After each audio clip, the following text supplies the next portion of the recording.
Gente, tudo bom? A gente vai falar hoje da Revolução Puritana, que faz parte das revoluções inglesas. Muita gente tem dúvida, né, sobre essa matéria, então eu resolvi dividir ela em partes. A primeira parte a gente vai falar da Revolução Puritana. Mas primeiro, para a gente entender o porquê de estudar essa matéria, o porquê que a matéria é importante, a gente tem que entender o contexto que a sociedade inglesa estava na época. Essa época era o início da Idade Moderna, né? Então a gente fala das revoluções inglesas, né, para entender esse processo de perca de força do absolutismo. Primeiro vamos entender o contexto da Inglaterra naquele momento.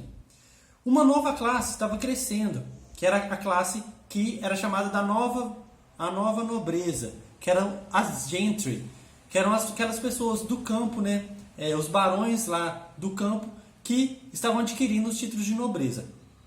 Então começa a surgir nesse momento um processo de cercamento dos campos. O que seria isso? A pessoa o camponês que morava ali naquela terra, produzindo ali as gerações, agora ele precisaria ter um título, ter um papel, né, que mostra que ele é dono daquela terra. Muitos não tinham dinheiro para pagar esse papel, então acabaram sendo expulsos das suas terras, nesse processo de cercamento dos campos. Então o que acontece? Uma concentração da terra na mão dos mais ricos e um êxodo rural. Esses camponeses que trabalhavam antes no campo, agora são obrigados a ir para a cidade. Então a terra passa a ser muito valorizada e tem um grande processo de desemprego e aumento das cidades. Esses migrantes, esses camponeses, agora eles passam a trabalhar nas nascentes indústrias, nas manufaturas que estavam surgindo ali naquela época. Então eles escolhiam, ou trabalhavam nessas nascentes manufaturas e indústrias, ou ficavam desempregados, né? Quem se fortalece com isso? A burguesia, porque ela começa a encontrar mão de obra mais barata, mão de obra abundante, então ela vai enriquecendo e se fortalecendo cada vez mais. Só que tinha uma coisa, eles não tinham poder político. Então, sem poder político, a burguesia tinha só o poder econômico e ficava aí correndo atrás desse poderio. Outro fator também, para a gente entender a Inglaterra, o processo político inglês, é que o absolutismo inglês ele era um pouquinho diferente dos outros. Por quê? Tinha dois elementos que enfraqueciam o poder do rei. Um, que era a Carta Magna, de 1215, que era um conjunto de diretrizes ali que o rei deveria seguir, e o outro era o parlamento, que era dividido entre Câmara Baixa, a chamada Câmara dos Comuns, e a Câmara Alta, a chamada Câmara dos Lordes. Análogo aí a nossa Câmara dos Deputados do Brasil, né, a Câmara dos Comuns, e a Câmara dos Lordes seria o equivalente aí ao nosso Senado. Então era um parlamento bicameral, dividido em duas câmaras. Então a burguesia se fortalecendo, o rei ele tinha um grande poder, mas era aí cerceado por esses dois elementos, a Carta Magna e o parlamento. Então a gente já entende a configuração política. Se a gente desenhasse em forma de pirâmide, o primeiro andar seria a aristocracia, que era a nobreza basicamente anglicana, essa nobreza tradicional. No segundo andar aí estariam juntos a gentry, que era essa nova nobreza rural, os novos ricos, e a burguesia, dividida em alta e baixa burguesia. Dentre a burguesia e a gentry, muitos deles eram puritanos, então diferente da nobreza e do rei, que eram anglicanos. Então a gentry e a burguesia elas vão se unir contra a nobreza tradicional e também contra o rei. E a gente vai entender por quê. E na base da pirâmide estavam os yeomen, que seriam os camponeses, aqueles que muito trabalham e poucos direitos têm.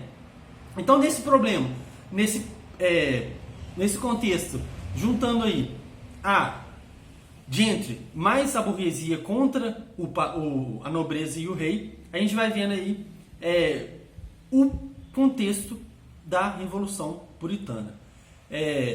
Mas como que essa revolução acontece? A Casa Real também estava tendo um problema de sucessão. Morre Elizabeth I e ela não deixa filhos. Isso vai dar um grande problema, porque acaba a dinastia tudo e assume o primo dela, o Jaime I, que era antes rei da Escócia, que era da dinastia Stuart. Então você troca a dinastia. O Jaime I, que ele era primo de Elizabeth, então ele acreditava naquela teoria do direito divino dos reis, né, que os reis eram escolhidos por Deus, eram determinados por Deus. Então você questionar o rei era a mesma coisa de questionar Deus. Então Esse já em primeiro assume e começa aí a perseguir um pouco os puritanos. E o que acontece? Esses puritanos, eles acabam, muitos deles, migrando para os Estados Unidos. E vai formar a colonização inglesa, que a gente vai ver num outro vídeo. Só que esse já em primeiro, além de perseguir os puritanos, ele inicia o monopólio real do comércio. Isso vai prejudicar muito a burguesia. O que é o monopólio real? É que o cara, para comercializar ali dentro da Inglaterra, ele tem que ser escolhido pelo rei ou pagar um certo tipo de imposto ao rei. Então ele vai prejudicando a burguesia, vai deixando a burguesia enfurecida. Ele morre, assume o filho dele, Carlos I, outro Stuart. Então já governa por cerca de 23 anos, e o Carlos I assume e renasce um novo imposto, que é o Ship Money, que ele estabelece esse novo imposto que vai também enfurecer a burguesia. Então é mais um imposto para a burguesia pagar. O Carlos I também tenta impor o anglicanismo aos escoceses, que eram em sua maioria puritanos e católicos, né, que ficam revoltados com isso e vão invadir o norte da Inglaterra. O rei Carlos I, ele se assusta com essa tentativa de invasão e ele convoca o parlamento em abril de 1640 para ajudar ele, né, nesse conflito. Então ele vai tentar o apoio da gentry e da burguesia através do parlamento.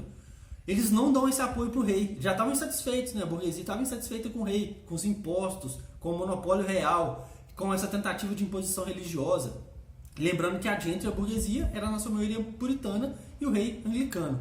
Então, o parlamento se volta contra o rei e o Carlos I fecha o parlamento, uma medida autoritária, né? Ele acaba aí com esse poder legislativo, ele fecha o parlamento, que é uma medida que vai deixar ainda mais radical o movimento inglês. O que acontece? O parlamento, que foi fechado, consegue tomar o controle do exército e aí começa a guerra civil, ou também Revolução Puritana, que vai desembocar aí na República Puritana. Essa guerra era quem? O rei mais os aristocratas, que eram anglicanos, contra a gentry e os burgueses, que eram, na sua maioria, presbiterianos ou puritanos. Então, a gentry mais a burguesia, eles vão lutar aí por uma república e o rei querendo manter a monarquia. Aí que surge um personagem que vai ser muito importante para esse vídeo e para o próximo, que é qual? Que é o Oliver Cromwell. Quem que é esse cara? Ele era um militar puritano que vai liderar o exército dos cabeças redondas. Por que cabeça redonda? Porque eles não usavam aquelas perucas que eram típicas da aristocracia, aquela peruca branca, toda enroladinha, que é famosa nos filmes. Os comuns, eles não usam essa peruca. Então, o exército dele passa a ser chamado de os cabeças redondas. E esse exército ele é baseado no mérito dos soldados. Então, se o soldado for bem, ele vai subindo aí de posição hierárquica. Quem que compôs esse exército? Os camponeses, a gentry e a burguesia. Então, era um exército grandioso. Contra o rei e seus cavaleiros. Que, nesse exército do rei, a hierarquia era por nascença. Então, se o cara nascesse lorde, ele ia comandar o exército, ia ser general do exército. Se ele nascesse conde, ia ter altos postos também.